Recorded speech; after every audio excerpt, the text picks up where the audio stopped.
Live from Schellenberger Field, you're watching the quarterfinals of the ODAC Women's Lacrosse Tournament on LHSN. The 4-seed Lynchburg plays host to 5-seeded Virginia Wesleyan. First meeting this season between these two sides. Thank you, everybody, for tuning in and spending some time with us as Lynchburg gets to start the postseason at home. And TJ Wingard here with you to take you through all the action. It was a 3-game losing streak to end the regular season for Virginia Wesleyan.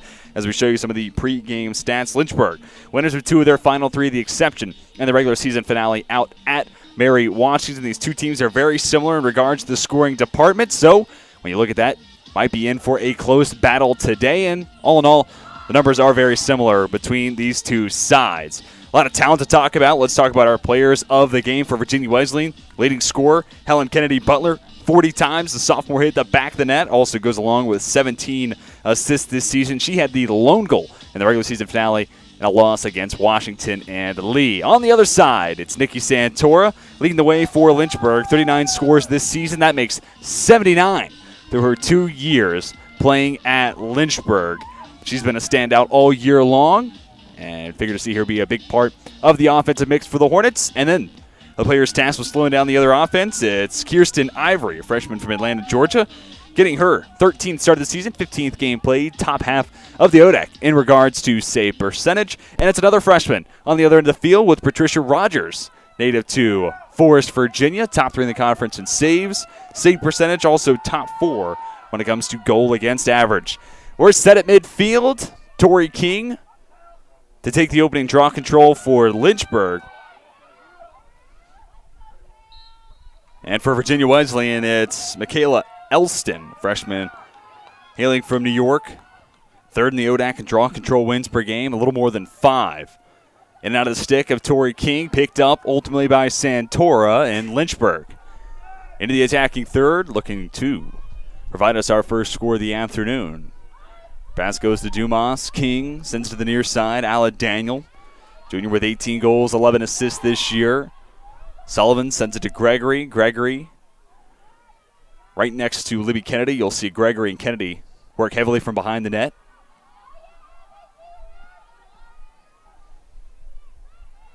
Pass from Daniel finds Dumas cutting in front of Kirsten Ivory. The shot finds the back of the net, going up and over the shoulder of Ivory, and Lynchburg indeed does strike first, and the Hornets lead 1-0. 21st of the season for the grad student, Leah Dumas. And it comes after a perfect pass from Daniel. Gets it up and over the head of her defender, Natalie Dunn.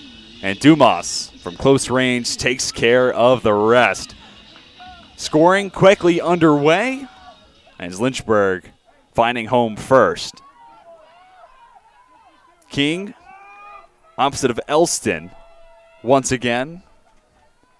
King, been a really big part of her role all year long here at midfield, the sophomore. Hailing from Falls Church, Virginia. And looking at her numbers this year, leads the way for the Hornets in regards to draw control wins on the season. As possession is going to be awarded to the Marlins. Already in the attacking third. Pass goes ahead. Elston, defended by Micah Slacum. One of the standout defenders for Lynchburg this year. Now it's Kaylin Satterfield standing in front of Samantha Hill, grad student and transfer from UVA Wise. Pass behind the net. Here's Kennedy Butler.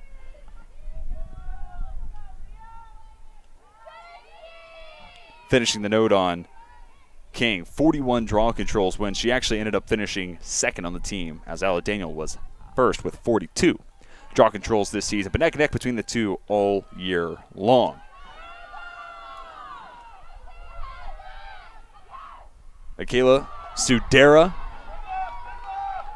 quickly finds the net of the waiting Rogers. Satterfield ahead for Daniel. Daniel gets across midfield. Maybe a player up for Lynchburg. Daniel takes it herself. High right 90, and Lynchburg now leads 2-0. Daniel had Sullivan flanking to her right, forced the defender to pick between the two, ultimately decided to stay in no man's land, and it's Daniel, the beneficiary on the play.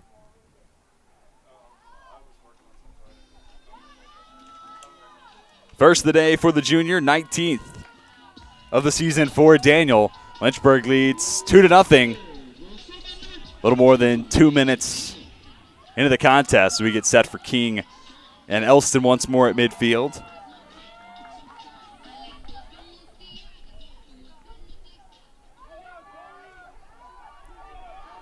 In total, 81 draw control wins for Elston this season. Most for any player for Virginia Wesleyan.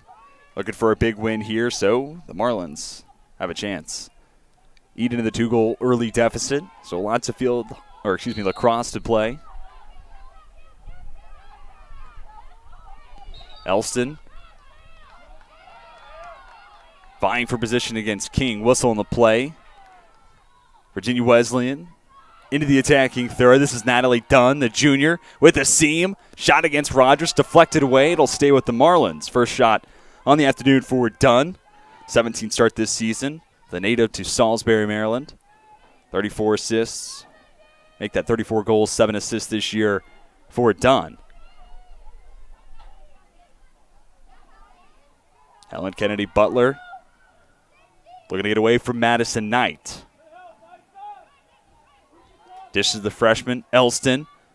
The nice pass hauled in by Sudera. Her shot might have been deflected, goes open over the top crossbar. 45 seconds on the shot clock for the Marlins. Kennedy Butler has Samantha Hill. Hill with a nice D, creates some room to her left and slips it between the wickets of Rogers and the Marlins. End of the scoring column. Now a 2-1 score, Samantha Hill with her 11th goal this season. And if Hill can be a big factor this afternoon, that would go a long way for Va Wes, looking to even out the scoring contributions between players like Helen Kennedy Butler, takes the load off her shoulders, and have it picked up by players like Sudera, Hill, Natalie Dunn. And you look at the last 3 versus the 3 prior for Hill. 1 assist over the last 3 games played for the Marlins. Keep in mind, that was a 3-game losing streak to end the regular season. The 3 games before, how about 4 goals and 9 assists during that stretch? So if Hill can serve as that, call it a second contributor, it'd go a long way. Daniel leaps up, brings down the draw control. Looking for an immediate response. Pass up and over the head of Derek Gregory. And instead, it's Virginia Wesleyan with a chance to tie us up. Gregory will field pressure from Sullivan, able to get the pass off. Maddie Gorley. Gorley surveys. Dishes the midfield. Santora applies the pressure. It's the trail defender. Dunn weaves through the traffic. And has Samantha Hill, who will bring it adjacent and ultimately behind the net. To her left is Kennedy Butler. That's where the pass goes. Kennedy Butler then dishes the far side. Pass intended for Elston. Errant pass picked up by Sullivan. Fields some contact, lost control.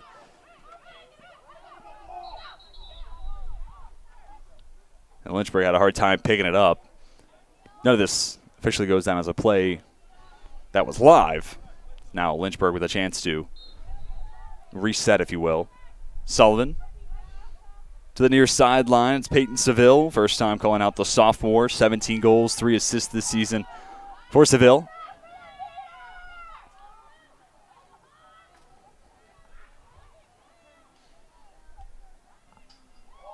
Shot. Finds a crossbar.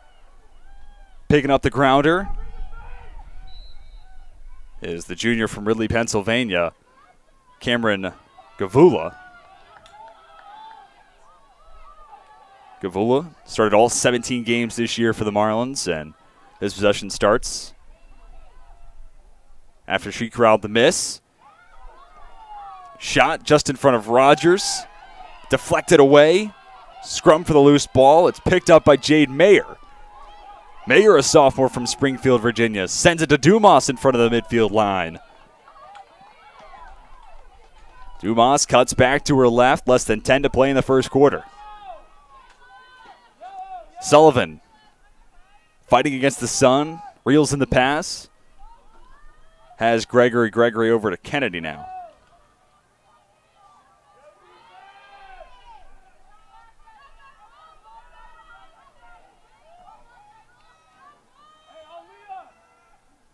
Seville eyes Sullivan. Unable to haul in the pass. It's Ivory just behind the net. Looking long. Elston comes back to it. One more pass ahead. Intended for Zviland. Those two can't connect. Maddie Mueller has it for a moment for Lynchburg. Sullivan now. Over to Kennedy. Kennedy backpedals. Allows Lynchburg to set up in the attacking third.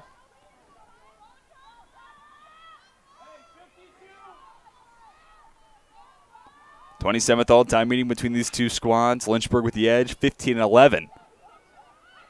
All-time against the Marlins, and when playing at home, held at 9-4. Just the second postseason meeting between these two sides.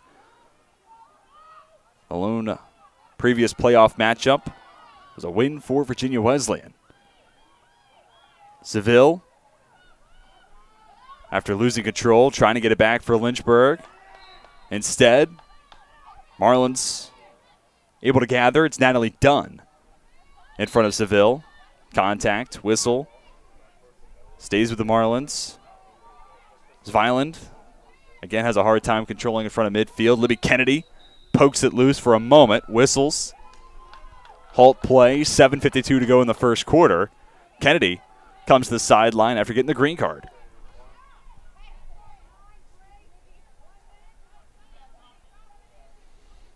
Green card assessed to Lynchburg. Number 9, Libby Kennedy.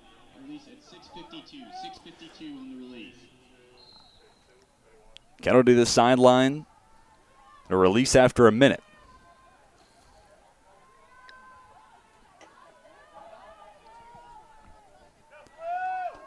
Virginia Wesleyan searching for a tie, and they'll have it. Zviland. Looked like the shot might have been deflected a little bit by Rogers, but not enough. The freshman Brianna Zviland with an opening ties us up 2-2. How about her 10th of the year? And it makes it goals in 4 of the last 6 played for the first-year Marlin.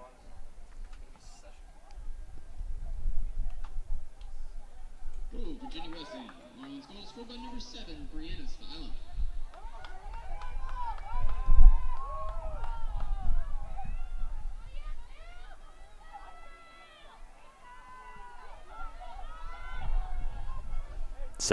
.36 left to play in the first quarter. King and Elston at midfield. Flung up in Lynchburg afternoon sky. Elston comes away with the ground ball. Ahead has none.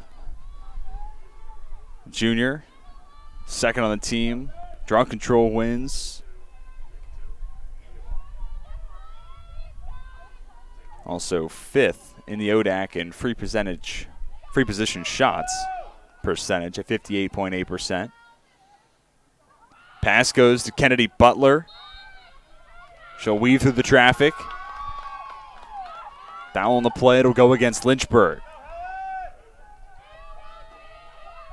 Kennedy Butler to take the free position. She'll take this shot. Denied by Rogers. First free position shot we've seen this afternoon. Results in a save for the freshman Patricia Rogers. Keeps it at 2-2. Kaylin Satterfield. Fields contact from Dunn. Satterfield able to get it back. And has help in the form of Mia Sullivan. Last time these two teams saw one another was back in latter half of April 2019. 19-6 Lynchburg win. Opening for Dumas. Shot. She moves to her right. Save for Ivory. And down on the turf for a moment was a player for Virginia Wesleyan. It appeared to be Gavula. Back up on her feet, and we'll start this possession for the Marlins. Big stop for Virginia Wesleyan.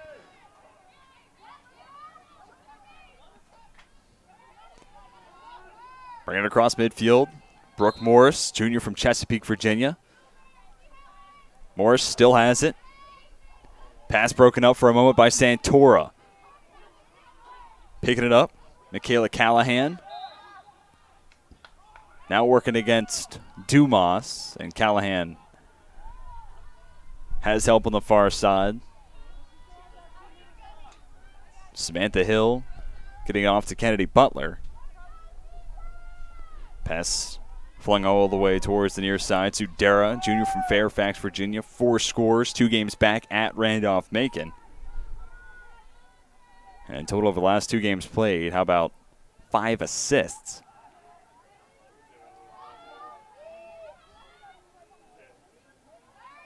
Ellen Kennedy Butler. Pass goes all the way beyond the attacking third for the Marlins. Sullivan. Look at the direction of Dumas. That's where the pass goes. Dumas is Santor to her left, but will take the shot and moves the Hornets back ahead 3-2. Second on the day for Leah Dumas. She goes high left 90, and just like her first, gets it past the shoulder of Ivory, and it becomes the 22nd of the season for Dumas. Here it is again. Dumas making her presence felt in the early goings. You see Bruce Reed on the sideline. 20th year as the head coach. And it's now 14 500 or better conference records put together by Coach Reed. Going to get Lynchburg in a spot to make a deep postseason run. The Hornets haven't been to the ODAC title game since 2010. And, of course, the winner of this contest will take on Washington and Lee next. That game will be on Saturday. No time has been announced yet, but winner of this game will see the Generals next. Elston with another draw control win, this time matched up against Elise Henderson. Henderson gives chase, but Elston carries into the attacking third before sending it over to Gavula.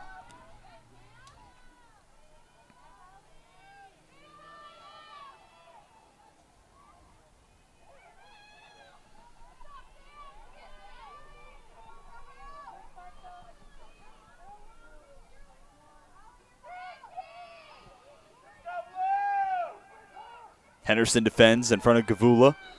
Nielsen, the help side defender, steps up. Contact. Gavula looks to traverse between Henderson as well as Nielsen. Yellow card given to Lynchburg, and Henderson comes up a little gimpy as well. Here's the hit again as Henderson works towards the near sideline.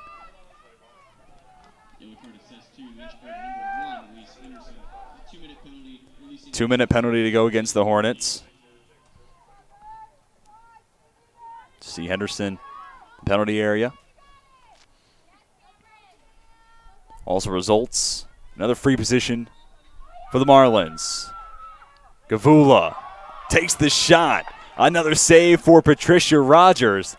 Virginia Wesleyan now 0 for 2 on those free position shots. And of course, that's something we'll keep our eyes on throughout the entire game. Seville sails a pass up and over the head of Sullivan. These two teams close when it comes to the free position percentage. The Marlins a little over 36%, 36.2 if we want to be precise. Lynchburg 36.1%, so pretty much as close as it can get, and that's on 94 shots for the Marlins, 83 during the regular season for the Hornets. So similar in regards to efficiency as well as quantity. Quick turnover for the Marlins. Sullivan picks it up, sends it to Kennedy. Kennedy brings it back out, waits for Santora, has the grad student.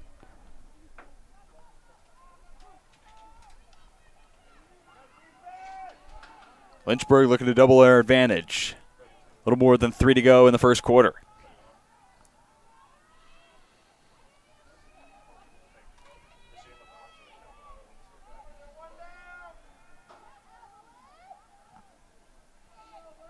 No rush from Lynchburg. 50 seconds on the shot clock. Trying to take off as much time from the yellow card given to Henderson as possible.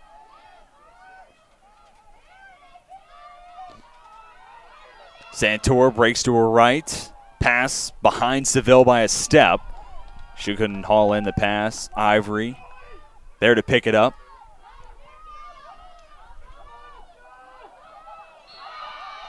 Pass misses long.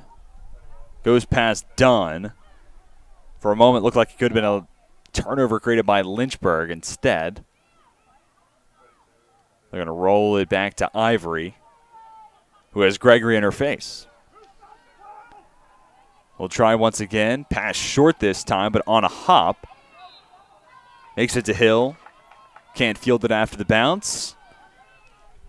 Lynchburg knocking on the door for their potential fourth score of the afternoon. Santora controls once again. Lays it off for Dumas. Pass short of Dumas, and now it's Daniel. Both teams here in the first quarter, their passing hasn't necessarily been perfectly crisp. Something you imagine will get better and better as the game moves along. Especially once you ease into the stakes at play here. This is a winner-go-home setting. There are nerves that come with that as Daniel has Santora. And Santora makes it 4-2. Shot that may ease some of those nerves for Lynchburg. First of the day for Santora. How about her 40th of the season? That's how many she had a year ago. So now it's 80 through a 2-year tenure. And still going with the Hornets. 96 seconds left in the first quarter. Santora, the third goal scorer today for Lynchburg.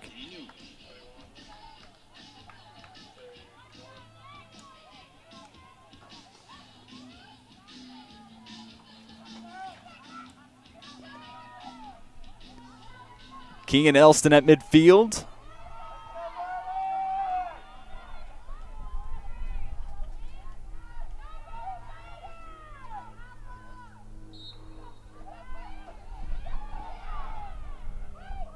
In and out of the stick of Kavula. King can't reel it in. Santora does.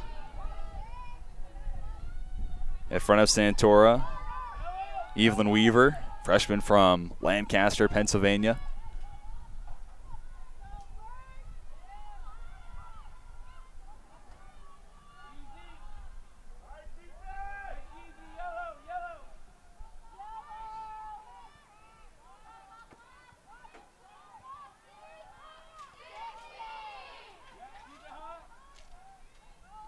Gregory to Kennedy.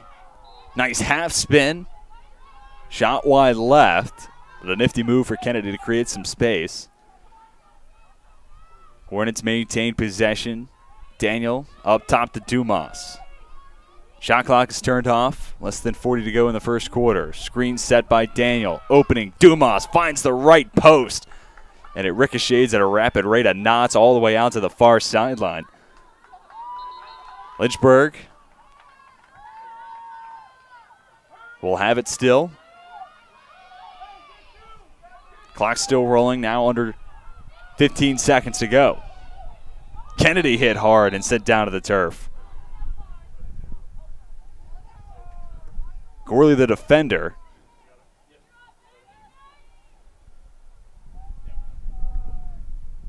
Kennedy back up onto her feet. Show it again.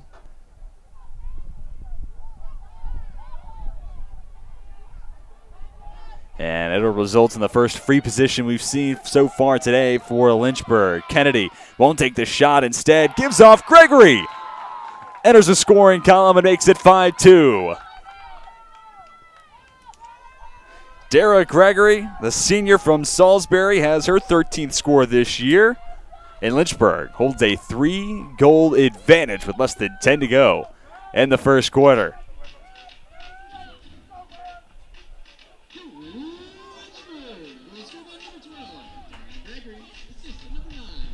Fifth goal, fourth different goal scorer with the lone repeat offender, if you will, as Leah Dumas with 2 scores today for Lynchburg. On the other side, Virginia Wesleyan.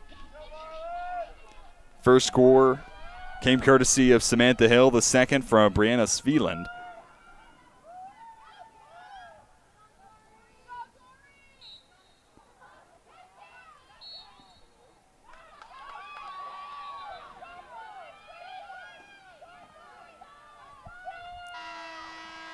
Final seconds of the first quarter. Wind off the clock. We've made it through the first 15, and Lynchburg holds a 5-2 edge over the 5-seed Virginia Wesleyan. We'll step aside and come back, catch you up to date with where we are statistically, as well as bring you the second quarter of play between the Marlins and the Hornets. All this and more coming to you on LHSN.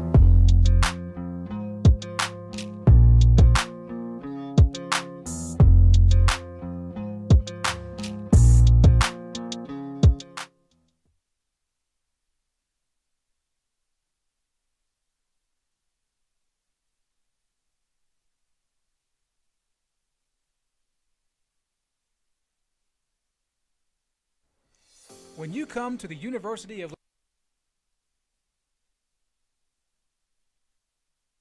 Lynchburg to earn a master's degree in athletic training, you'll spend time in the classroom, but you'll also spend a lot of time in our top-notch facilities learning from athletic trainers and working closely with our student athletes. In the Graduate Cadaver Lab, you'll learn about the human body in the best way possible, by actually studying the human body. This will provide a foundation to make you a much better athletic trainer. In the athletic training laboratory, you'll get hands-on experience, practicing your skills, applying concepts from the classroom, and working with faculty on research projects. It's also where our hydrotherapy facilities are. This space is also used by students for studying and practicing skills outside of class time. In the Sports Medicine Clinic and Turner Gymnasium, you'll work with student athletes from more than 20 NCAA Division III sports teams, helping get them back to practice and into the game as soon as possible. As an athletic training student, you're a big part of the success of our sports teams and the success of the local athletic teams. We see this relationship as a win-win situation. You learn, and that helps us win.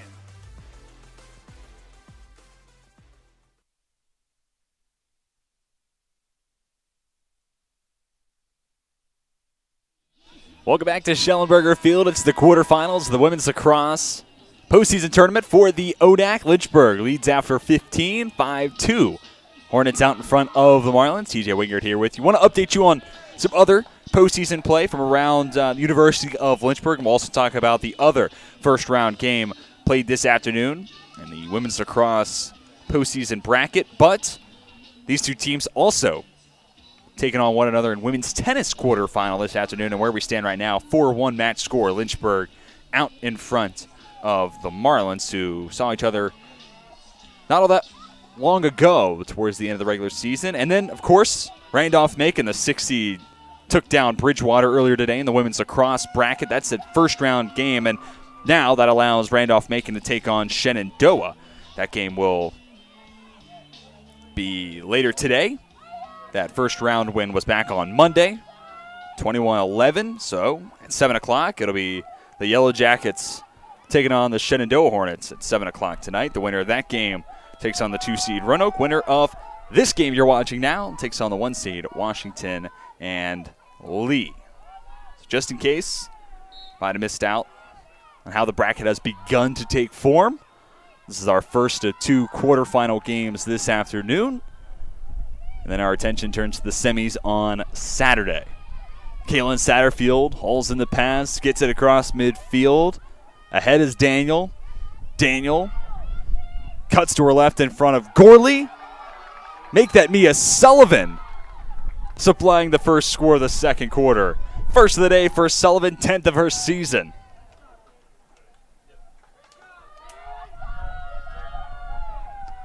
Fifth different goal scored today for the Hornets.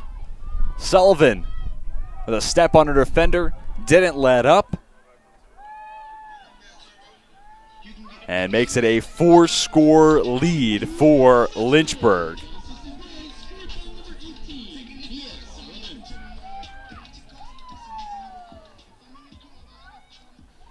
Lynchburg has won 10 consecutive meetings against Virginia Wesleyan, looking to make it 11 in a row. As you see the Hornets sideline, and of course, head coach Bruce Reed have to be happy with what he's seen through, call it 15 and a half minutes worth of play so far. King and Elston at midfield. Santora comes in hard. Whistle on the play. Marlins will have possession. Talking more about the series history.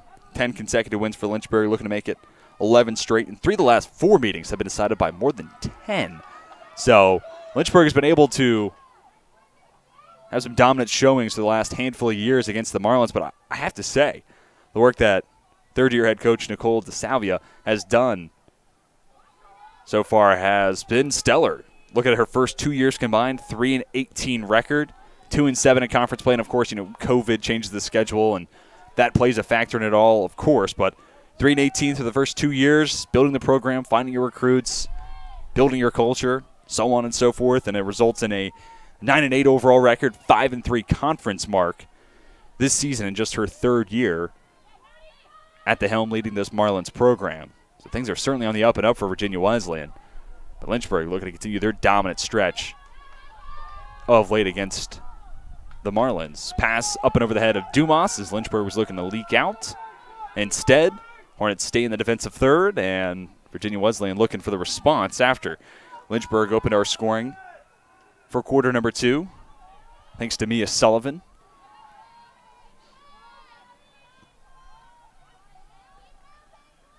Marlins working around counterclockwise behind the net. Michaela Sudera, 17 scores, 18 assists this year. Back to Hill. She's the first of 2 goal scorers this afternoon for Virginia Wesleyan. Pass goes back up top. Dunn crosses pass with Elston. Dunn sizing up Ala Daniel. Nowhere to go. Kennedy trying to cause the turnover. She does just that. Picks up the ground ball. This is Madison Knight. Pass ahead. Santora. Over to Sullivan. To her left is Dumas instead. Pass goes up and over the goalpost as well as Libby Kennedy.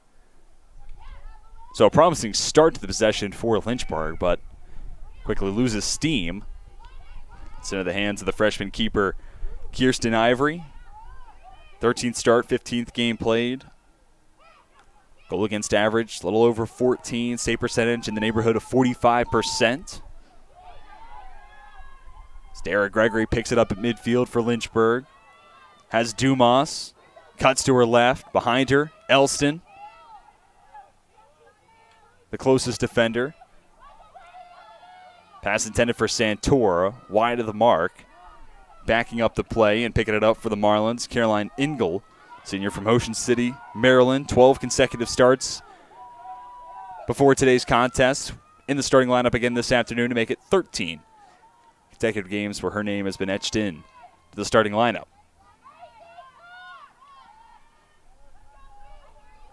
Two teams trade possession. Last minute or 2 game time. And promptly, Lynchburg slows down the tempo, just looking to have a full possession here, generate a good shot over your 90 seconds. They'll clear out for Dumas. The spin against Elston. Whistles will stop the play just before Dumas looked like she was about to let it fly towards the post, and Kirsten Ivory instead, free position for the Hornets. Dumas to take.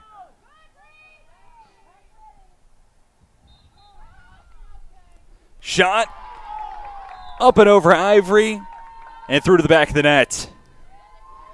A hat trick for Leah Dumas. She's up to 23 scores this season. More importantly, if you're a Lynchburg fan, the lead grows to 5. And it will count. Dumas with a hat trick. Still 10:55 to play in the first half as a timeout's called by Coach DeSalvia. We will step aside and come back and talk about that score from Dumas and more as Lynchburg leads 7-2. A little more than 10 minutes to go until we reach halftime. Hornets lead the Marlins on LHSN.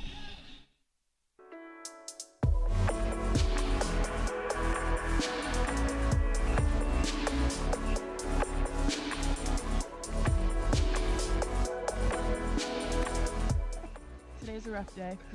Jess and I are officially on a break. The couple canoe has broken up.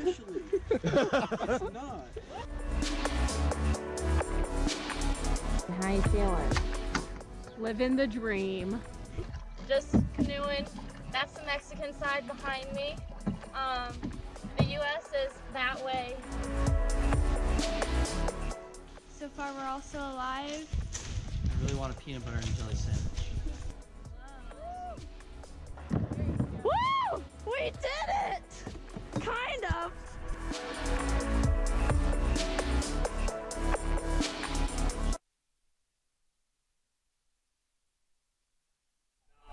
Five-score lead for the Hornets. 10:55 to go in the second quarter before the timeout was called by Nicole DeSalvia. There's a score from Leah Dumas to give her a hat trick here in the first half. More on Coach DeSalvia.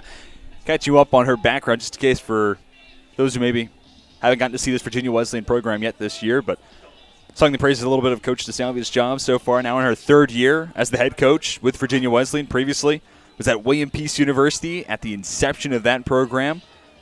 Took part in the Pacers' inaugural season in 2019. William Peace goes 10-5 in that season. Earns a berth into the USA South Conference Championship game. And even before William Peace University, was an assistant coach at another USA South school in Methodist. Worked heavily with the defense and the goalkeepers there. And now with Virginia Wesleyan in her first head coaching job, and 3-18 through the first 2 years, 9-8 in year 3. Those numbers speak for themselves.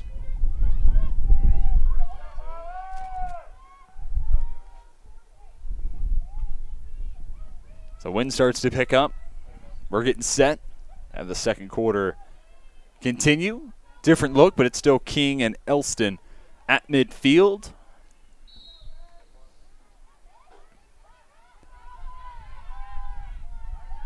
Daniel can't reel it in. Instead, Natalie Dunn does just that for Virginia Wesleyan. Immediately kicks it over to Helen Kennedy Butler. No points yet this afternoon, but before today's game, how about 57 on her season. 40 goals, 17 assists. It's Nielsen defending against Hill. Pass in the direction of Sviland, but off the mark. Winds up at Dumas. Dumas across midfield. Nobody picks her up. She's into the attacking third. Pass over to Sullivan, looking for number 2. Weaves through traffic, lost control at the last moment. Brooke Morris had it for a second. Santora able to get it back into the hands of Lynchburg. Nice job nonetheless, though, for Morris, slowing down the Lynchburg attack as it looked like initially Dumas had a lane all to herself, the unselfish play. Sullivan was able to get past a defender or two before Morris ultimately, again, forces the Hornets to reset. Pass from Kennedy, intended for Dumas. Early into the possession for Lynchburg, something you've heard me say a lot between these two teams so far this afternoon. Santora knocks it away from Dunn. Sullivan applying the pressure. Nice spin. Sviland evades the pressure. Ultimately, it rolls all the way out towards Rogers before Jade Meyer. Make that Mayer picks it up. Sophomore from Springfield, Virginia. 11th game played this season for Mayer. Madison Knight with it now. Started all 17 games this year, as has Jordan Nielsen, who has it now. Pass to midfield, Jenna Andrasic, the freshman, continues to have a larger and larger role. Got her first collegiate score against Guilford. As she gets into the attacking third, lost control. Picking it up is Callahan. And Andrasic stands in front of now. Dunn. Forward for Sviland. Those two can't connect. Now it's Satterfield. Galen Satterfield, Jordan Nielsen, Micah Slacum, and then Madison Knight as this defensive mid that helps that back line, but also a key cog in the mix of getting across midfield, connecting the defense to the offense. Those four have been a big reason why Lynchburg, top half of the conference in goal against average, despite games against maybe a number 6 Franklin and Marshall, and a stiff non-conference in general. Lynchburg's defense statistically still put together a really solid season.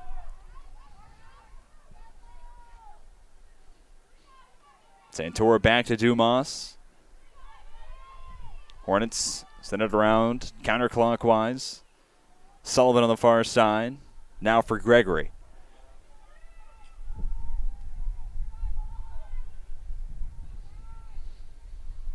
Dumas with 3 of the 7 so far today for Lynchburg. Look at the direction of Santora. Instead, takes the screen from Daniel as she cuts to her right. Lost control, gets it back, and has Gregory. Gregory patrols to her right, switches with Kennedy.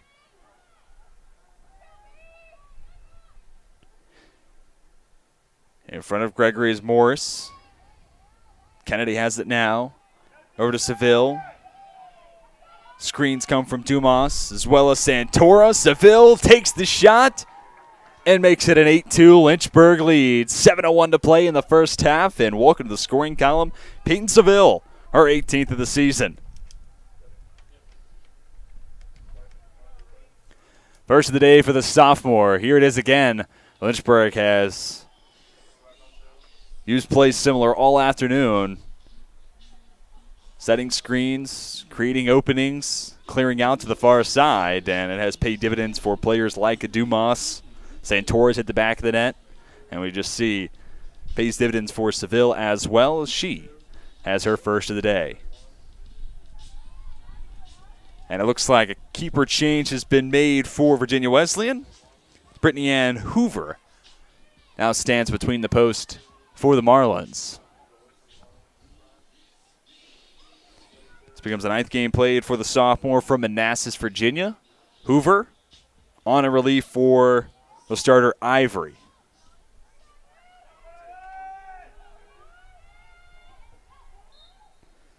Attention turns to midfield. Henderson opposite Callahan.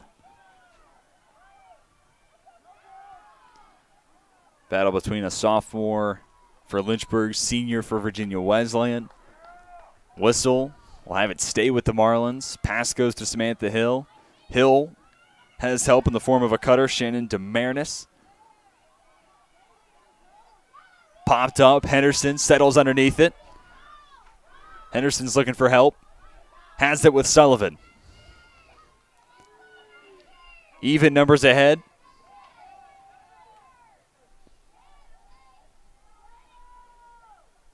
And Lynchburg will elect to slow down the pace. Play comes to a momentary stop. 6:15 to go in the second.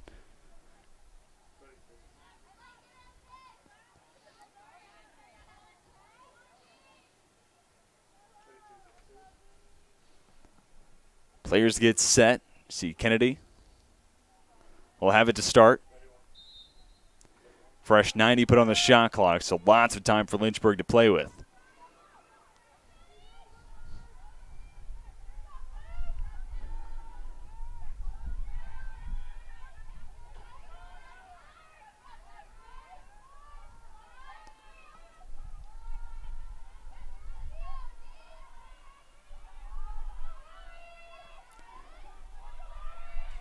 Daniel uses those screens we saw help Seville score a moment ago, and Ala Daniel does it again. Her second of the contest.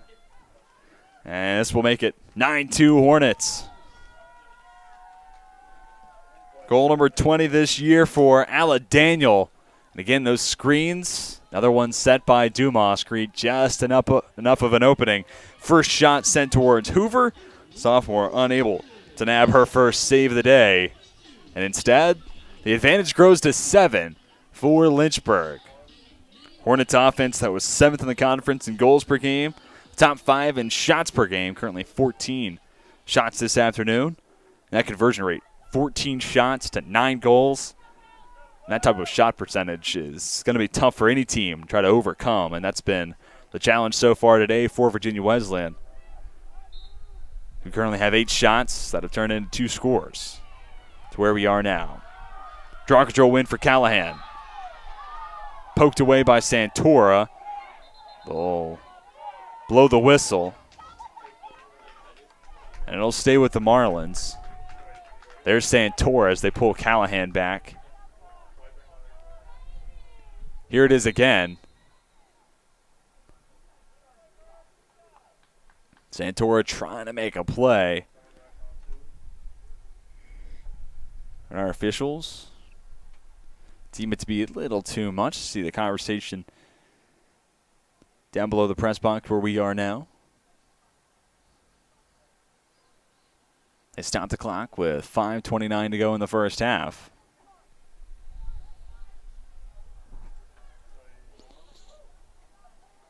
No card given on the play. This play now able to resume.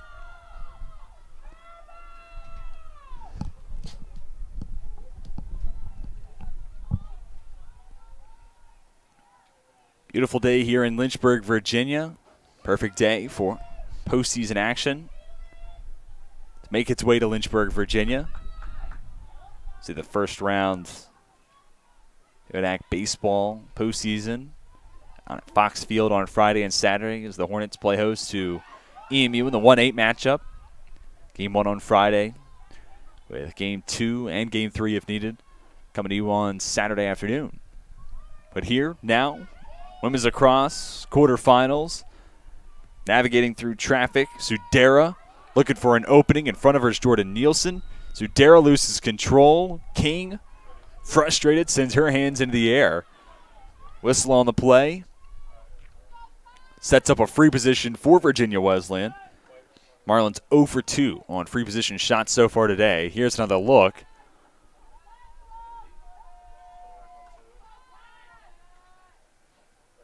So King the guilty party. Sudera takes the shot, and Patricia Rogers, her third save on free position shots alone.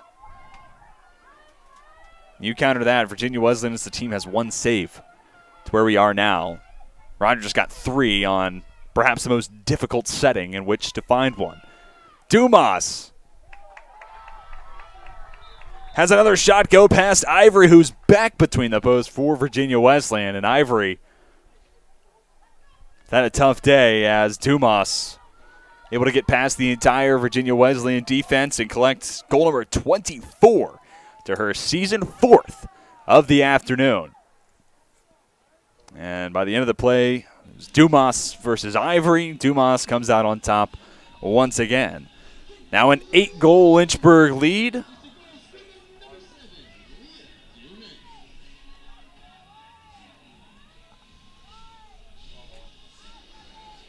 And here in the second quarter in specific, it has been all Lynchburg, about 5-0 here in quarter number 2.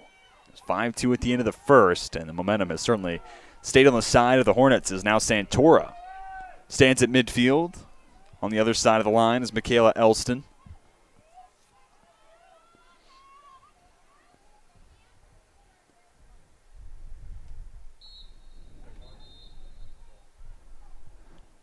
False start called. They'll give possession to Virginia Wesleyan.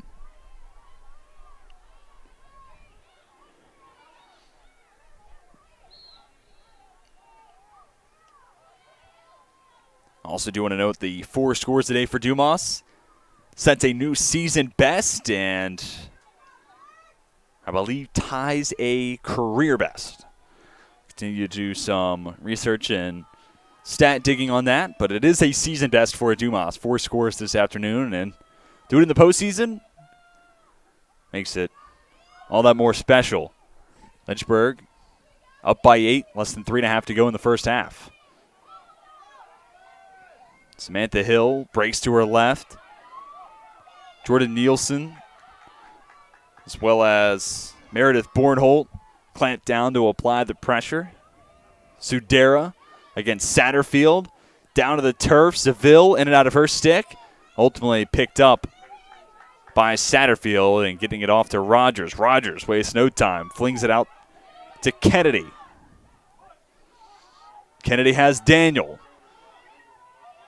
Daniel picked up by Michaela Callahan. Pass intended for Sullivan. Maybe a step out in front of the junior, cutting towards the net.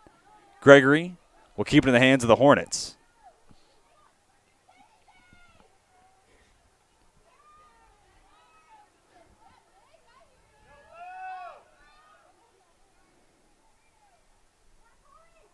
Daniel to King. Lynchburg up by 9. Ala Daniel not only finding the back of the net herself, but here serves as the facilitator and gives Tori King her first score of the afternoon, her 9th of the season. Here it is again. King's been busy at midfield and decides to get in the scoring mix. Lynchburg sees the lead grow to 9, 11-2 with 2:25 to go in the second quarter.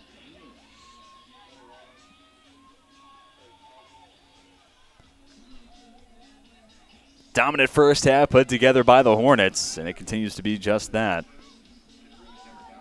It'll be Santora now against Natalie Dunn for the draw control.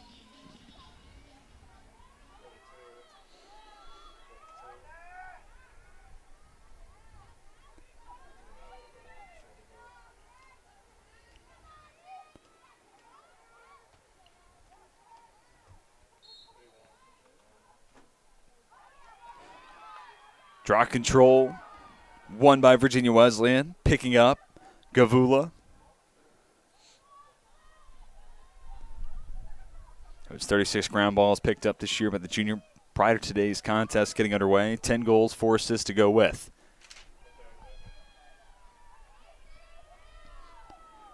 Sudera in front of Kaylin Satterfield.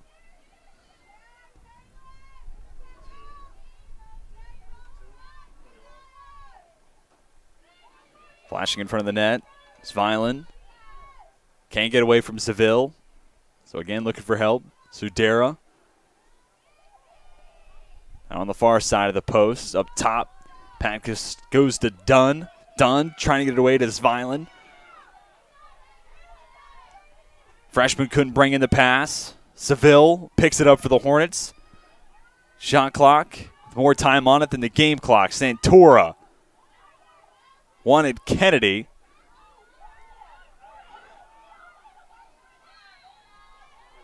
It's Sullivan trying to keep it alive, but steps on the end line. So back to the hands of Virginia Wesleyan it goes. Callahan to Sudera. Ahead for Kennedy Butler. Virginia Wesleyan player to watch, especially after maybe the first handful of minutes in the first quarter. Her name has been seldomly called on. That really speaks not so much that Virginia Wesleyan has been able to get it to her, but Marlins have been seen few and far between in the offensive attacking third. Really, possession been pretty dominant. Now Lynchburg's been able to control that fast set of the game. Turnover created by the Hornets. Satterfield gets it away to Rogers. And Coach Reed from the sideline tells Rogers not to force it. Nielsen wanted Satterfield. Able to get it back for Lynchburg. And here you're really just trying to wind off the remaining seconds of the first half, which Lynchburg does just that. And the Hornets carry an 11-2 lead into the break. We've made it through 30 minutes of action. It's been a dominant start to the postseason for Lynchburg. We're going to step aside, and when we come back, show you some of the first half stats in our postseason clash between the Hornets and the Marlins. Hope to have you stay with us, and then we'll get you set for everything you need to know for the second half of play. You're watching Lynchburg and Virginia Wesleyan coming to you on LHSN.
you like being close with your professors, if you like being in small classes that help with one-on-one, if you like being in positive communities that help you train your weak points and strengthen your strong points, then the University of Lynchburg is a great place to go. You can never go wrong with the amount of help that they offer, the amount of self-sacrifice that other people will put in for you. It has a beautiful campus, it has dedicated teachers, it has nice students, it has fun activities, and it has plenty of things to do.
I was looking for a school that could provide me with the athletics, academics to pursue my career, a wind symphony to pursue my passion for music, and really have a nice general atmosphere.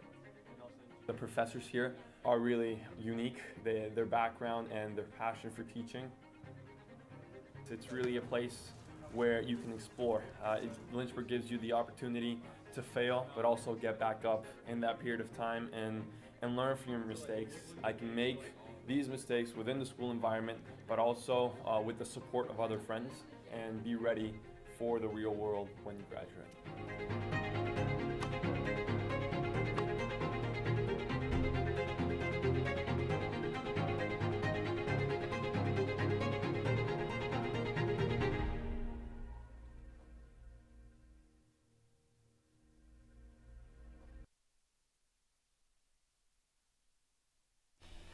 Welcome back to Lynchburg, Virginia. Halftime between Virginia Wesleyan and the Lynchburg Hornets. A dominant first half for Lynchburg has the Hornets out in front by 9. TJ Wingard here with you. We'll show you some of the stats from the first 30 minutes of play. We'll also run down some of the individual numbers from the first half. And a lot of these stats would tell the same story as the scoring column, where it gets interesting. Draw controls. Virginia Wesleyan's been really dominant there at midfield.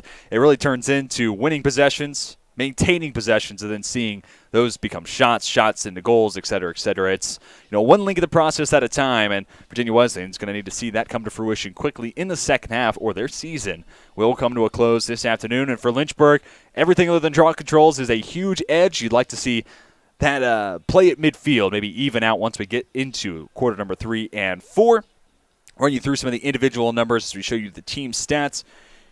For the keeper situation for Virginia Wesleyan, 10 goals allowed, 1 save so far for Kirsten Ivory, and Brittany Ann Hoover did allow 1 goal as well on the 1 shot she faced. On the other side, Patricia Rogers has seen 9 shots come her way, 5 saves to 2 goals allowed. Stellar afternoon so far for Rogers. And in the scoring column, a goal each for Brianna's Violent and Samantha Hill for the Marlins. On the other side, 4 scores already for Leah Dumas, 2 for Alan Daniel, then a goal for Dara Gregory, Nikki Santor, Mia Sullivan, Tori King, and Peyton Seville to round out the Hornets' scoring. We're going to step aside, and when we come back, get you set for what you need to know in the second half of play. You're watching Lynchburg and Virginia Wesleyan in the ODAC quarterfinals on LHSN. Never think that your donation is in vain, because you're helping out hundreds of students that are just like me, who need a shot and who are getting one. Without donations, without you individuals that are helping to donate to the university and the Lynchburg Fund, there would be no student body president, Davion Washington. There'd probably be I'm stuck at home, Davion Washington. Not only is your donation building leaders, but it's building leaders just like myself and others that will hopefully want to pay it forward one day and do the same thing. I know for a fact that, you know, when I have it, because I will, I want to give back to this university that provided me a home for 4 years. Lynchburg really stood out for me just because of the way it treated its students. They really do make an effort here. And I've learned that over my 4 years is that they actually do try to listen to what the student body wants, and they try to act on that. They don't really just give you a piece of paper here to then go off and do your own thing. They actually prepare you to like work with different populations, which is what the world is all about. It's just working with people that are different than you. They genuinely care that everyone has the ability to go off into the world and make a difference with whatever they like. For me, that's just being basically in a room with someone helping them achieve their first goal of, I don't know, doing a pull-up. I actually do believe they want you to do the best you can to change someone's life for the better. You can be anyone here, which I think is really cool. But regardless of who you are here, they will make sure you don't fall through the cracks, which is awesome. I have realized that I've never felt lost here. I will not regret ever coming here, that's for sure. So I'm very glad that I came here. Yeah, it's actually pretty awesome.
Less than a minute away from the second half, getting underway between Lynchburg and Virginia Wesleyan. Hornets lead 11-2 at the break. Showed you some of the numbers through the first 30 minutes of play. Here we'll talk a little bit about adjustments, and these are just the adjustments I think each side can make once we get into the second half. Well, starting with Virginia Wesleyan, I hit on it a little bit last segment, turning those 11 draw controls and winning at midfield into longer drawn-out possessions, and you look at 17 turnovers in that first half, 7 caused by Lynchburg. So there's a fair amount of pressure being applied and credit needing to be given to the Hornets on that side of the field. But Virginia Wesleyan's able to turn those wins at midfield into more and more possession opportunities, having them drawn out, getting multiple shots on a possession if the opportunity calls for it, and then turning those shots into scores. Easier said than done, of course. Down by 9, that's how you start eating that deficit. For Lynchburg, really, if you start to even out what we've seen at midfield, win some more draw controls, the midfield has been stellar between Mia Sullivan, Alec Daniel, Madison Knight done a great job turning defense into offense, and especially Daniel, you talked about turning midfield play into offense. She's been the catalyst, 2 goals and an assist in the first half. And, of course, once you get in the attacking third, it's been great to watch this Hornets team so far this afternoon. They've been able to use screens to their advantage, creating openings for whoever's taking the shot. We see 4 scores in the first half from Dumas, 2 more from Daniel. But players like Nikki Santor benefited from it. Peyton Seville got in the scoring column on a play similar to it where you get those screens at the top of the set. Moving over into the area where there's more space as you have everybody clear out on the other end of the field. And with the opening ajar, Lynchburg has been able to turn a lot of those shots into scores. Case in point, how about 16 shots in the first half, turning into 11 goals. That type of shot percentage is tough for any offense to keep up with on the other side. So if Lynchburg more wins at midfield, continue that efficiency, and the Hornets are certainly in a great spot to advance and take on WNL in the semifinals this upcoming weekend. Michaela Elston, Tori King start up the second half. Another draw control win for Virginia Wesleyan. And it should be noted, we talked about the turnovers and caused turnovers. 17 turnovers for the Marlins, 7 caused by the Hornets, 12 turnovers for Lynchburg, 2 caused by Virginia Wesleyan. So both sides have had a fair amount of early ends to possessions that weren't created by the opposing defense. And something that's battling the sun, as you can see, it's starting to get more and more harsh as it sets over Schellenberger Field, especially if you're playing on our side, the near side. Watching a pass come in can be rather difficult. We saw that a couple times in the first half, and you're going to probably see that continue into the third and then probably even into the fourth. Nice pass, and the Marlins strike first. Michaela Elston, her first of the day, 25th of the season, and it makes it an 8-goal difference between Lynchburg and Virginia Wesleyan.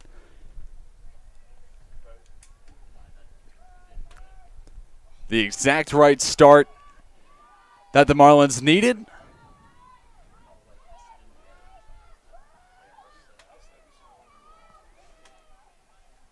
And it's now an 11-3 score, 14-12 to go in the third quarter. And now, Coach DeSalvia, you're hoping to see that first score turn into some momentum, especially here at midfield. This is where you can turn one score into a run, right? Winning at midfield, getting the draw control, and turning that into prolonged possession, 90 seconds at a time. Multiple shots if you get the chance to do something like that, or if you need to do something like that. Meanwhile, Lynchburg looking to shut it down and leave it at first score of the second half and then pick up where you were thought a majority of the first half. Draw control win. King picks it up and gets it across midfield, and that's a huge play to do what I just said. Try to make it just a scoring play as opposed to the beginning of something serious, and a comeback effort for Virginia Wesleyan.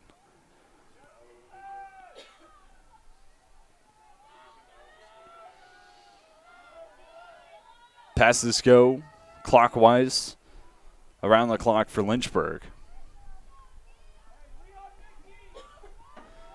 Shot clock to 60. Gregory over to Nikki Santora. Santora takes on her defender one-on-one and goes downstairs to sneak it past Ivory. Santora had a step on Weaver, and Lynchburg responds with a score of their own. 90 seconds through into the third quarter, and we're right back at a 9-goal difference. Here it is again, Santora, Bess Weaver, and zips it past Ivory.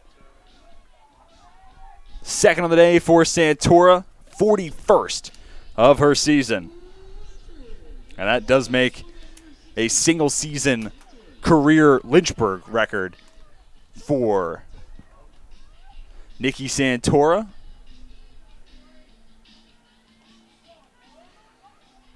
And Santora, all ODAC tournament team a year back. Played her undergraduate career at William Smith College.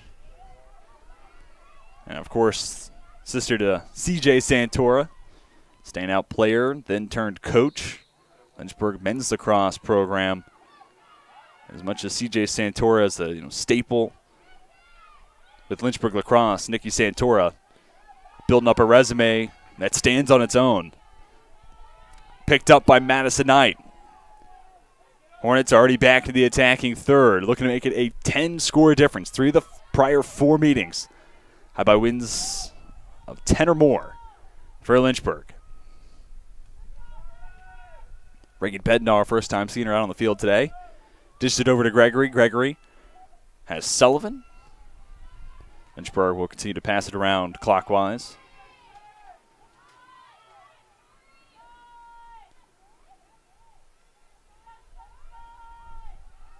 And it's been primarily man-to-man or body-to-body, whichever term you prefer. Lynchburg now puts numbers on the far side of the field. King has it up top. Picked up and defended well by Gavula. Weaving her way through traffic. Shot Close quarters, wide of the frame. It'll be the Marlins taking over. Gregory creates the turnover. Santora looking to pick it up. Does just that. Shot denied by Ivory. Bednar in the vicinity. Santora looking to get it back. But ultimately, Ivory there to pick it up for Virginia Wesleyan. Gets a pass away to Michaela Callahan. Callahan looking forward, Brianna Sviland.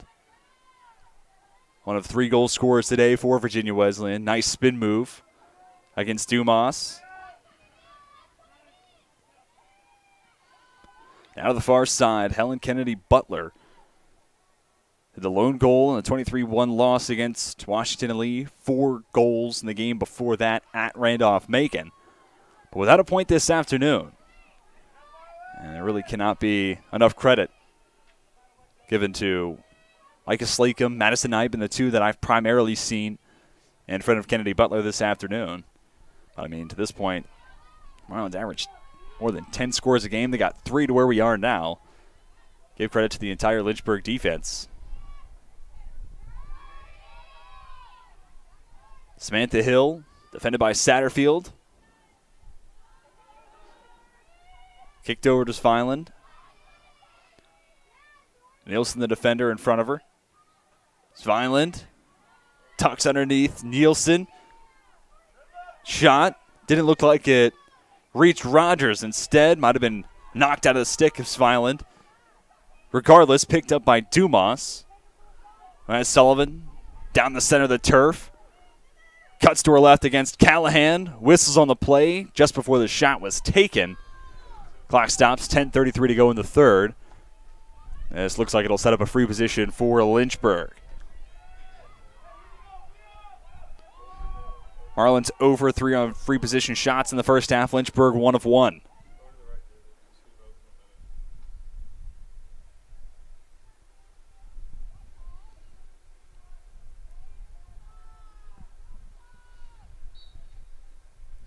Sullivan takes the shot. It's deflected on the first rip. Gets it back.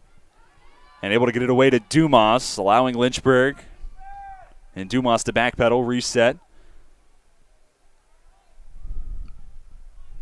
Shot clock at 30. Gregory spins to her left. Gets the assist coming from Dumas. Bednar behind the net, steps up. Takes the shot and gets it past Ivory. Reagan Bednar, the newest addition to the scoring column from Lynchburg, in the lead grows to 10. First of the afternoon for the junior, hailing from Asheville, North Carolina, 6th of her season. Here it is again. Lynchburg stays patient on this possession, pays dividends as Bednar makes it 13-3.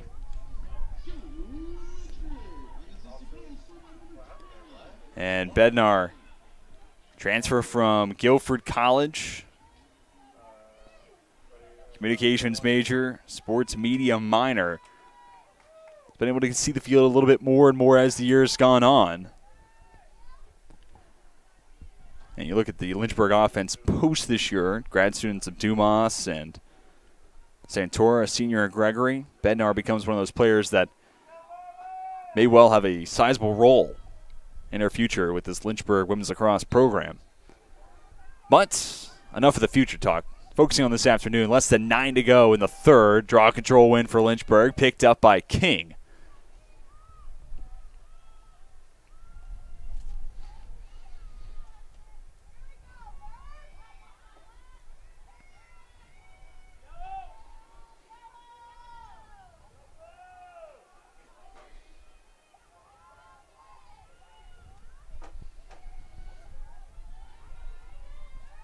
Daniel over to Sullivan, now with Gregory.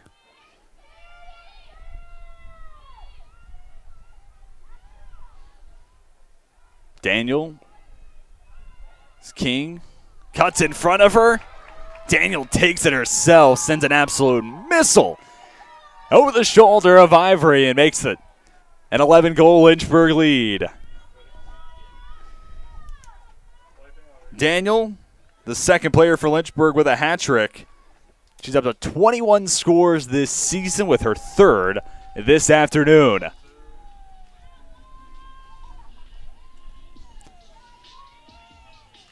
Clock continues to roll, less than 8 to go in the third. As Ala Daniel continues to be a standout player for Lynchburg. And as the year's gone on, the junior has just grown more and more a key part of the scoring mix as the Hornets have kind of figured out what their identity is on that side of the field. Look at the last 6 games of the regular season she played in. Basically from the April 9th win against Bridgewater, a goal in each of those games, make it 7 in a row, including the hat trick today. And during the 6-game stretch to end the regular season, 3 multi-goal showings in that duration. And before that, 6-game stretch, Daniel had scored in 5 games in total before. So Daniel certainly carved out a role for herself, and that carries into the postseason. Hat trick plus an assist to go with it. Gregory finds Seville. Lots of contact in front of the posts. They're going to say Seville came in too close in front of the keeper, Ivory. So Lynchburg now transitions. Tries to create a turnover on defense, does Gregory. Ivory able to get it away to Morris. Morris looking to the far side. Gorley. Sophomore who certainly had her hands filled on the defensive side this afternoon. Errant pass picked up by Micah Slacum. Just like that, the Marlins turn it over to the Hornets. Lynchburg returns the favor, however. Trying to get it to Sullivan at midfield. Pass a step in front of her. With a head of steam down the center of the turf. Gvala fields some contact. Free position inbound for the Marlins.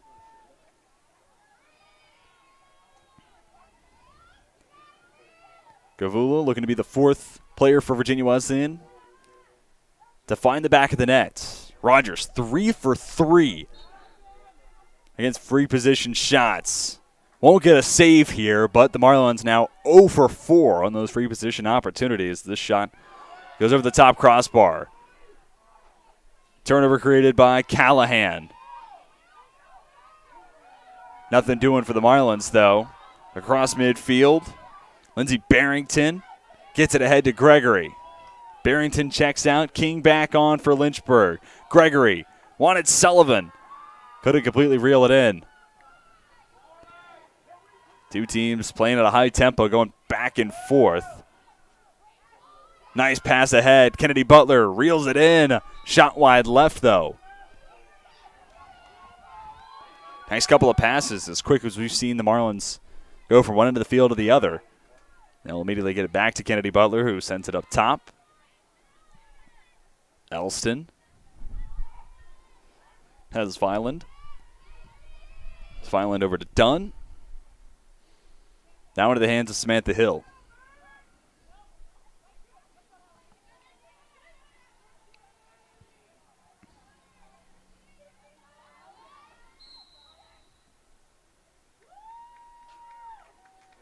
Whistle on the play. They'll reset the shot clock for Virginia Wesleyan. Or instead, apologies for my confusion. Possession given to Lynchburg. As Lynchburg gets it across midfield. Seville controls, has help with Dumas. Less than 4 to go in the third quarter.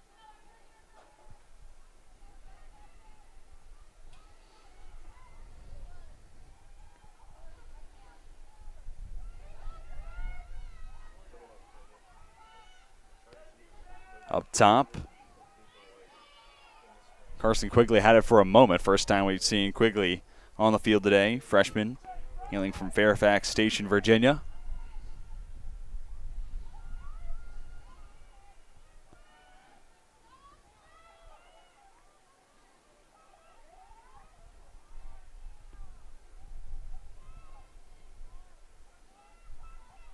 Sullivan, with nowhere to go.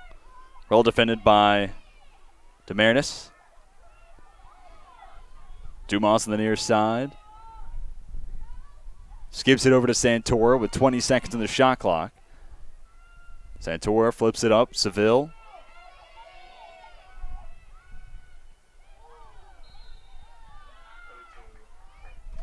Whistles. Stop the shot clock at 10. Santora with a free position. Lynchburg 1 for 2. Free positions today. Santora will take this shot. Tries to skip it past Ivory, but the freshman comes away with a save. Her third of the afternoon. Keeps it an 11-goal difference. Pass intended for Weaver. We'll have it to start up for the Marlins.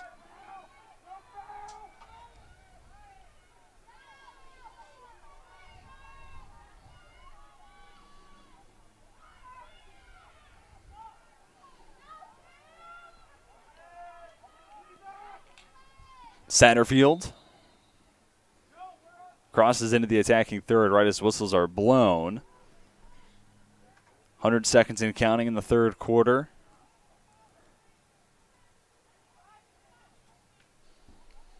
There's Satterfield on your screen now. Sophomore from Baltimore, Maryland. Started all 17 so far this year for Lynchburg. And you look who she's playing alongside. A senior in Madison Knight, a senior in Jordan Nielsen, a senior Micah Slacum. Satterfield's been important this year, but her importance grows even more next season and the years beyond. Daniel lost it in the sun. Able to get it back. Shot and game clock pretty much even to where we are now, so Lynchburg might be able to hold for the final shot here in the third. Up 14-3. Certainly in the driver's seat. Looking for their first postseason win all time against the Marlins. And looking to make it 11 consecutive wins against Virginia Wesleyan. Gregory has Kennedy. Stops, half spin, fires, and gets it past Ivory to make it 15-3. Libby Kennedy, her first today, 11th of the season. And here it is again. We saw these two try something similar earlier. Kennedy left the shot off frame this time. The junior keeps it within the post and gets it past Ivory. Her first of the day, and that makes yet another player for Lynchburg to enter the scoring column. And it's 9 in total, different goal scorers today for the Hornets. As that will bring a close to the end of the third quarter. We'll step aside and come back with the final stanza. Lynchburg, 15 minutes away from advancing to the ODAC semifinals. Find out what the conclusion has in store when we come back. You're watching the Marlins and the Hornets on LHSN.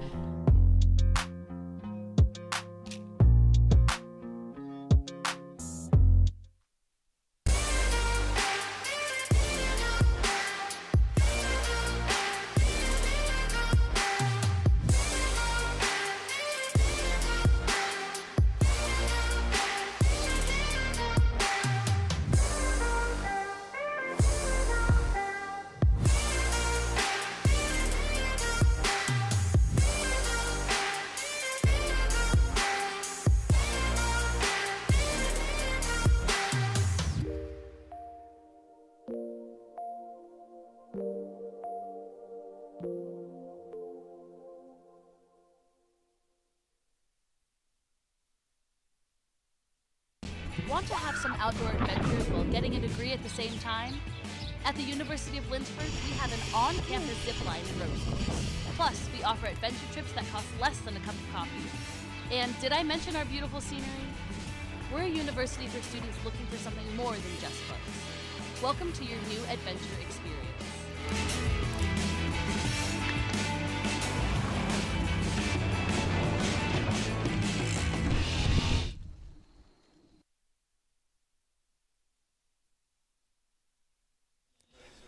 Welcome back to Schellenberger Field. 15 minutes to decide a winner. Lynchburg up by 12, and the winner of this contest will take on Washington and Lee on Saturday afternoon. Meanwhile, on the other side of the bracket, it'll be a matchup between Roanoke and the winner of tonight's other quarterfinal clash between Randolph making the 6th seed and 3-seeded Shenandoah. So, either the Yellow Jackets or the Northern Hornets will take on Roanoke, with Lynchburg in a position now looking good to take on WNL for a second time this season, this upcoming Saturday. And we also want to update everybody who might be curious on the women's tennis battle between these two teams. Where we are right now, 5-2 match score with Lynchburg out in front of Virginia Wesleyan in that quarterfinal battle, with the winner, if memory serves, taking on Sweetbriar in the semis. Right midfield, Michaela Elston and Elise Henderson for Lynchburg vie for the draw control. Another win for the Marlins. I'll also take this opportunity to catch you up on where we are. And remember the stats. Elston, the head of steam into the attacking third, now forced to slow down. Kicks it over to Callahan. It's a 24-13 shot advantage for Lynchburg. 18 shots on goal for the Hornets, 9 for the Marlins. Virginia Wesleyan, one of the things they're going to look back on in this contest, especially in the first half, where we are now, 0 for 4 on free position shots. They were 0 for 3 at the end of the first half. They all resulted in saves for Rogers. If, a couple of those opportunities hit the back of the net, could change not only the way you look at this game and the score, of course, but also just the momentum and the feel down on the turf.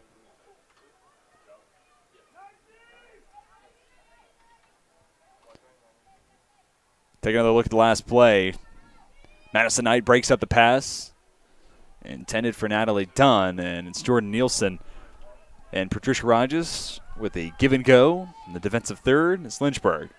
Looks to grow the lead beyond 12. Lynchburg, going back to our statistical conversation, 1 for 3 in free position shots, 0 for their last 2. And it's 6 saves today for the Hornets as a team, 3 for Virginia Wesleyan, 13 draw controls for the Marlins, 8 for Lynchburg. So during halftime and at the start of the second half, we talked about Lynchburg is going to try to even out that number, and if they do, that will certainly bear good fruit, and that has been the case here in the second half. And it's 27 ground balls picked up by Lynchburg, 12 for Virginia Wesleyan, 12 turnovers. 22 turnovers for the Marlins, 15 for Lynchburg, 10 caused turnovers by the Lynchburg defense, 2 for the Marlins.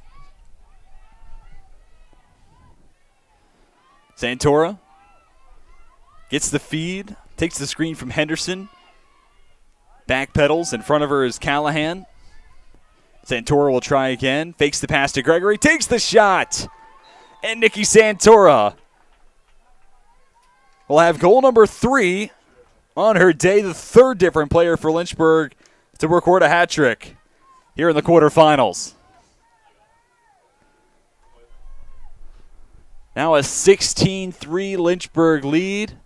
Give and go between Santora and Gregory pays dividends as the grad student able to best Ivory once again. Up to 42 scores this year for Santora and 82, including her 40 last year. Been a stellar run for Santora playing for the Hornets. Looking to have her collegiate career extend beyond this afternoon, and Lynchburg certainly going to look to play spoiler on Saturday against Washington and Lee. Advantageous for the Hornets to be their second meeting with the Generals. Opportunity to learn from the regular season matchup. And in the postseason, all things are possible, right?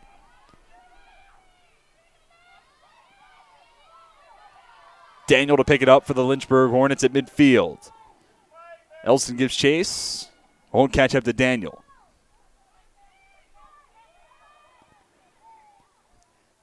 Junior stepped up and thought about the shot instead. Lynchburg sends it around clockwise. Bednar for Gregory. Over to Sullivan.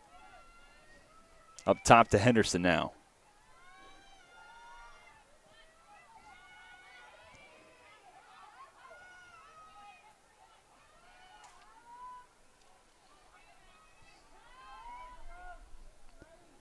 Daniel controls.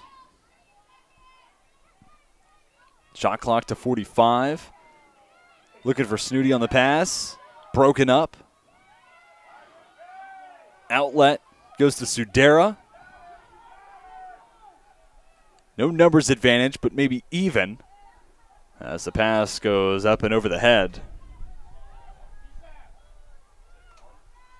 of the intended target, Caroline Ingle. Rogers turns it right back over, trying to get it away to Mayer. To be Virginia Wesleyan with possession of the near sideline. To Marinus, a freshman from New York, swings it over.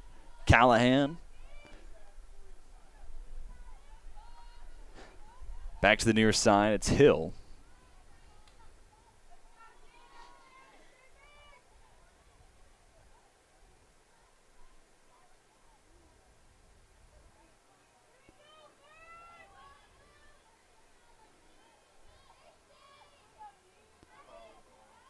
Knight might have gotten a piece of the pass, but at least made the angle that much more difficult to get it to Samantha Hill. Sudera picks it up.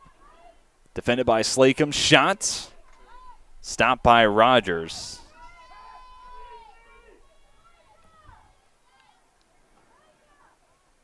And Rogers will get another save on that play. How about her 7th of the day? To just 3 goals allowed. I mentioned this a couple times this year, but her goal game in and game out and for the season is a 50% save percentage, and she has cleared that with comfort this afternoon. Seville looking for her second. She's got it. Make it 17-3 Lynchburg in front as Peyton Seville, her second of the day, 19th of the season for the sophomore from Berryville, Virginia.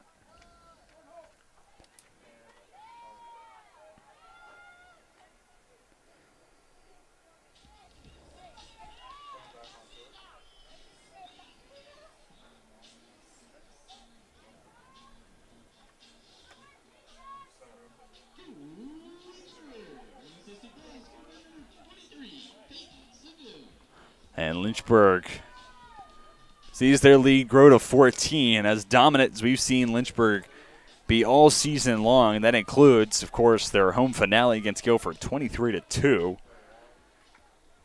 Before that, it was a nail-biting back-and-forth battle, fourth quarter comeback, and a win against Randolph-Macon.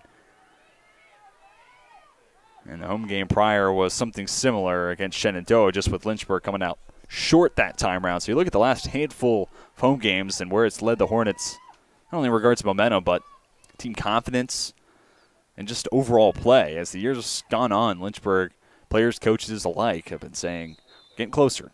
Focus is still playing on a full 60. But they got closer and closer game in and game out. And really, you look at their schedule. There was maybe 5 minutes where they weren't completely even with CNU when the captains came here.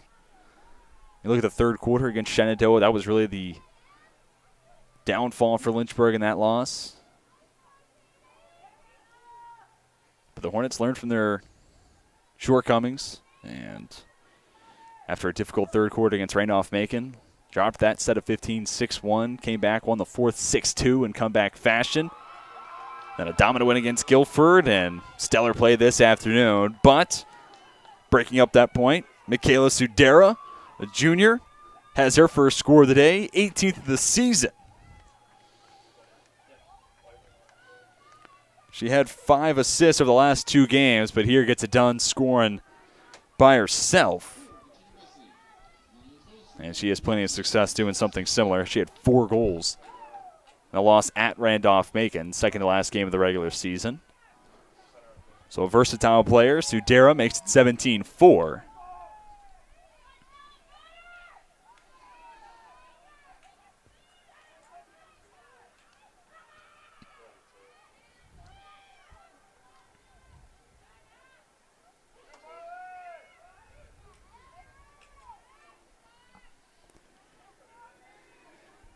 Getting set at midfield.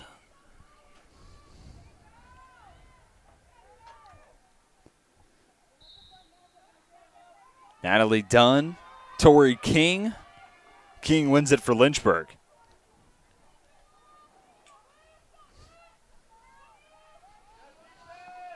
Quickly into the attacking third, and going back to something we talked about in the first quarter, both teams were less than 100% clear, if you will. They're passing, lots of hiccups, errant passes, not completely bringing in the pass, whatever the case may be. But as the game's gone on, we've seen Virginia Wesleyan still struggle with that, but those moments have been few and far between as this game's progressed for Lynchburg.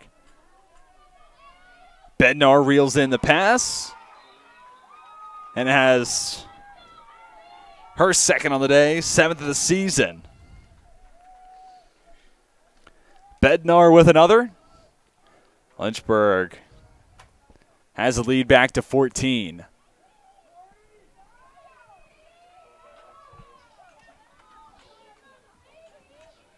Close range shot.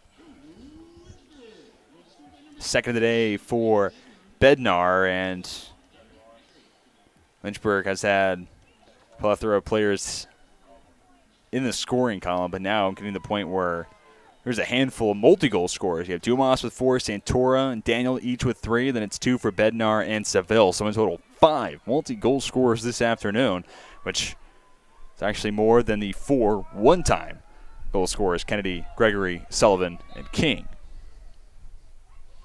All that to say, it's been a good day to be a Hornet. As Lynchburg now 4.5 minutes away from advancing to take on the Generals on Saturday evening. Dunn leaves it back for Kennedy Butler, which, Lynchburg's done a lot of things right, but Kennedy Butler with no points today, no goals, nor assists. That might be among their biggest achievements today against the Marlins. Hill breaks to her left, spins back to her right, finds Rogers. Another save for the first-year keeper. Trying to escape the pressure from Sudera. Stays calm. Bornholt fields the shove from Elston. Lynchburg will keep it on the near side. Bornholt, freshman from Wyoming, Ohio. Got to see her a little bit more this afternoon. Henderson finds Gregory, the senior. Retreats to the far sideline.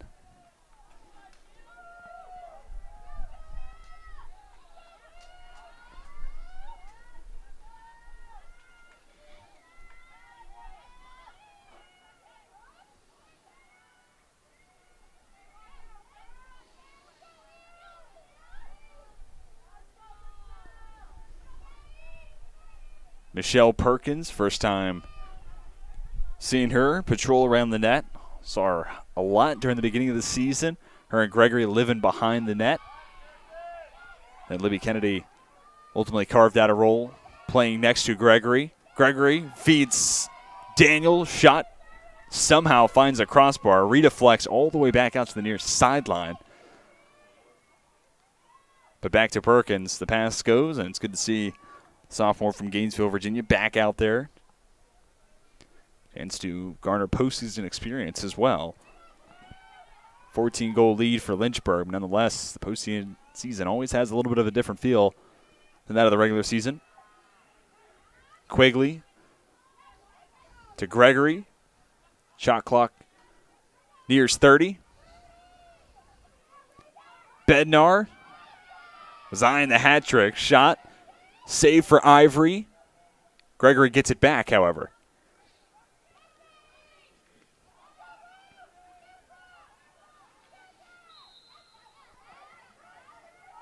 Giving chase to the loose ball. Evelyn Weaver, the first to it, and Weaver gets it out to Elston at midfield. Stampeding across into the attacking third. Elston now hits the brakes, lays off. Sudara, 2 defenders in front of her. Hill, look at the direction of Kennedy Butler. Elects to hold. Close defender now was Abby Wilson. Pass goes up top. Dunn. Back to Elston.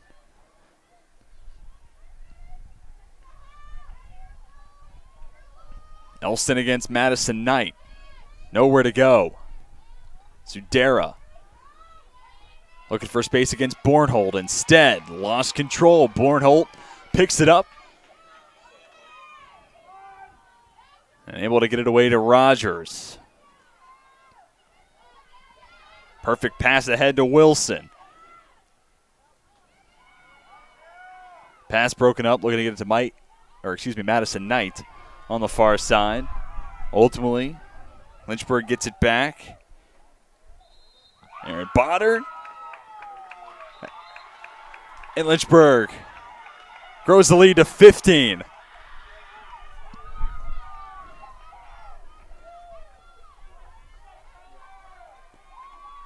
The clock continues to roll. We'll show you that score one more time. Boder to Perkins. First of the day for Michelle Perkins, her 4th of the season. In the final seconds of the 4th quarter, wind off the clock. Lynchburg brings a close to the game in style. 4th of the season for Perkins, the 19th on the afternoon for Lynchburg, and it caps off a 15-goal win for Lynchburg that sends the Hornets into the ODAC semifinals to take on Washington and Lee on Saturday. Don't have an exact time for that semifinal game, but keep your eyes posted to the ODAC tournament website for women's lacrosse, and you'll be able to find the update there. Lynchburg has their first postseason win against Virginia Wesleyan and has their 11th consecutive overall win against the Marlins, and it becomes, for the last 5 meetings, decided by more than 10 in the favor of Lynchburg. Player of the game, gotta be Ala Daniel. There's plenty of players you could talk about for Lynchburg. Patricia Rogers was very impressive. Dumas leads away with 4 scores. Santora has a hat trick, but Daniel, 3 goals, 3 assists today. Did it in a variety of different facets of the game. And Daniel, our LHSN player of the contest. Once again, Lynchburg wins and advances to the ODAC semifinals. They'll take on Washington and Lee on Saturday after the 19-4 win. Brings a close to the season for Virginia Wesleyan, but this is the Marlins team that certainly on the right track. 3-18 for the first 2 years of the tenure of Nicole DeSalvio. Now finish over 500 overall and in conference play. This is a Marlins team that I think will continue to get better and better year over year. But that'll do it for us at Schellenberger Field. 15-goal win for the Hornets and Lynchburg into the semifinals. For my director, Sam Rice, the rest of our fantastic LHSN broadcast crew, my name's TJ Wingard. Until next time, we are signing off.